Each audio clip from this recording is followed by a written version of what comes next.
Hi, I'm Dr. Adam Millman. Thank you for watching. Several weeks ago, I was given the wonderful opportunity to speak before a Jewish student organization. This was a group of teenagers, junior high and high school kids in Las Vegas. The organization is called NCSY. And I wasn't exactly sure what to speak about. I'm not a rabbi, but I did have certain experiences that I thought, and certain insight and information that was taught to me that I thought might be helpful for the kids. And specifically because the information really helped save me from a terrible situation that I was almost completely responsible for. So I thought that if I could impart this wisdom to the kids, if they could learn it early on, then maybe they would not make the same mistakes that I made. And just some small, simple things. And I likened it to artillery in military, Army, Navy, or Air Force. And I really saw this when I went to Gettysburg with my children in June and July this past year.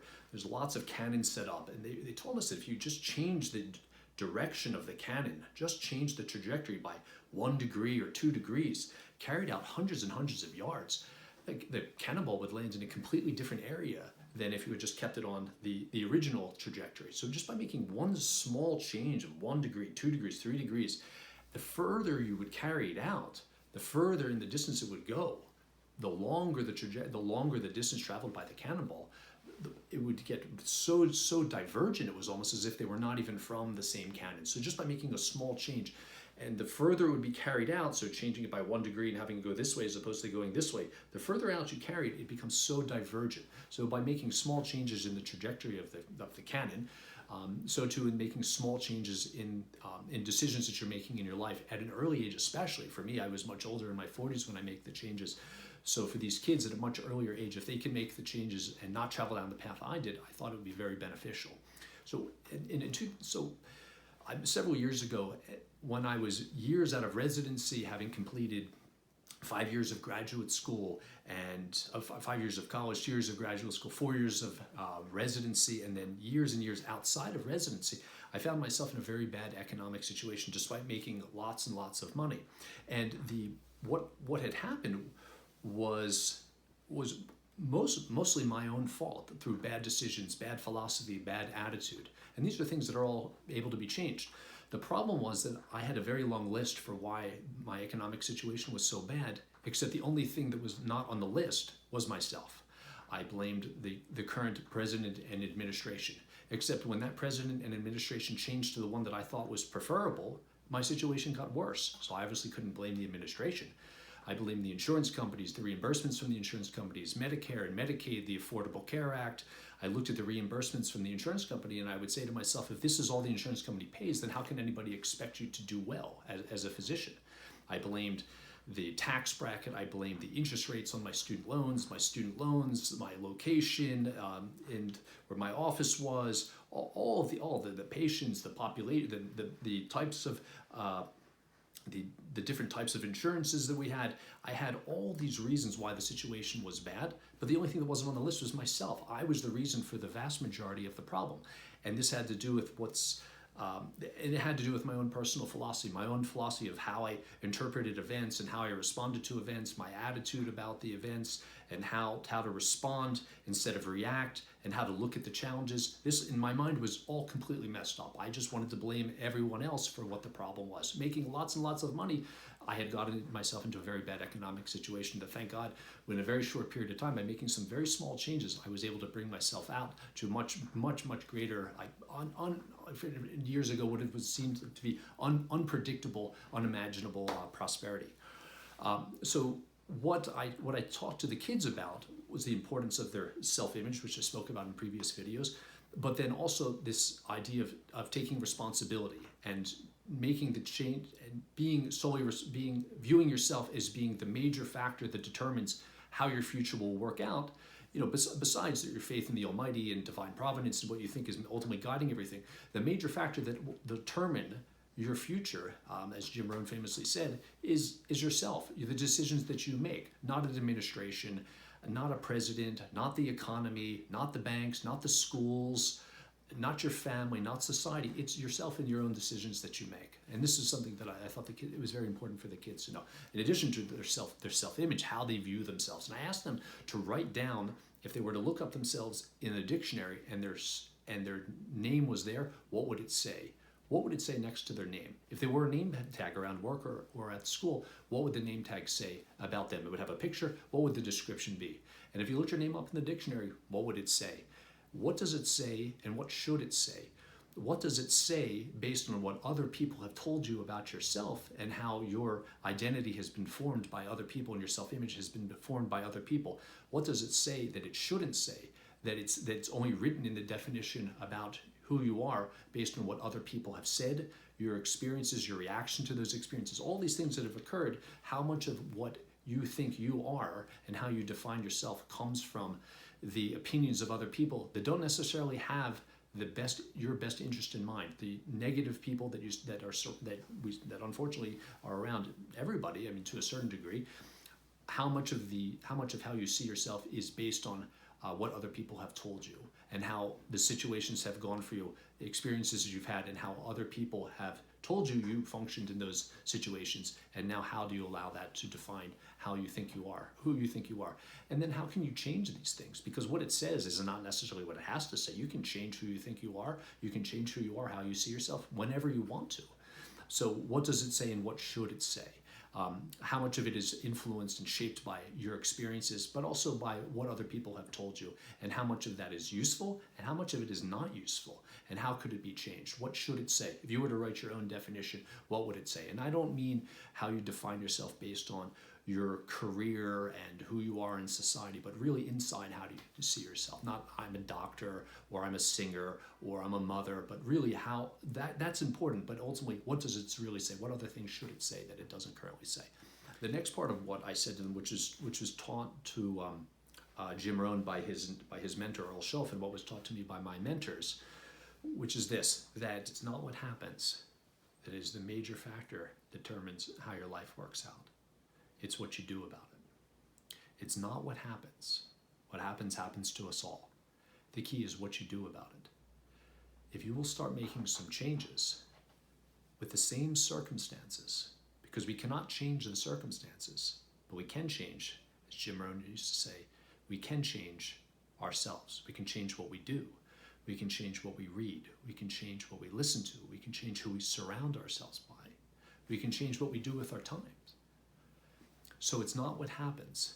The key is what you do about it. And this was very difficult for me. This was very difficult for me to kind of wrap my head around, because I had every reason in the world for why my situation was not the way I wanted it to be. I had a long list of things to blame. But the problem was I wasn't taking responsibility for my own poor decisions, my own poor philosophy, my own poor attitude, how I responded when things didn't work out. When things didn't work out the way I wanted, I just chose to blame a whole list of people and took all the responsibility away from myself. And this was a major problem. So I tried to explain to the kids that everyone has to deal with adversity, everyone has to deal with challenges, but the key is what you do about those challenges. If you will start doing different things over the next month, 2 months, 3 months, changing how you think in response to adversity, if you change what you choose to read, if you change what you choose to listen to, who you surround yourself by, positive people versus negative people, are you using your time on spending hours on social media versus using your time to learn new skills, to improve yourself, to add more value to the marketplace? That is what you can do in response to the situation.